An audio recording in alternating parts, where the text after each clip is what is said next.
எல்லோருக்கும் வணக்கம். நான் தான் ஆனா பேசுகிறேன்.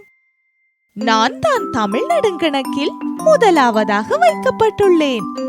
என்னை மொழியின் ஓர் ஒலியையும் அவ்வொலியை குறிக்கும் வரி வடிவத்தையும் குறிப்பதால் அகரம் என்று அழைப்பார்கள். எனினும் பொது பேச்சு வழக்கிலும் உங்களை போன்ற பிள்ளைகளுக்கு எழுத்து கற்பிக்கும் போதும் ஆனா என்றே அழைப்பர்.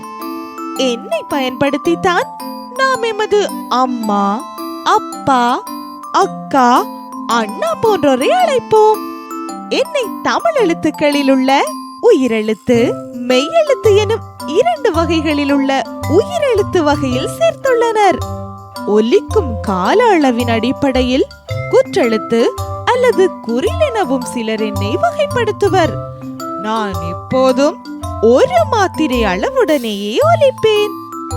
இவ்வாறான பல சிறப்புகளினால் அகரம் தானும் இயங்கி தனிமைகளையும் இயங்க வைக்கும் சிறப்பால் முதலில் வைக்கப்பட்டது என்று தொல்காப்பிய உரையில் இளம்பூரணர் என்னை பற்றி சிலாகித்து கூறியுள்ளார்.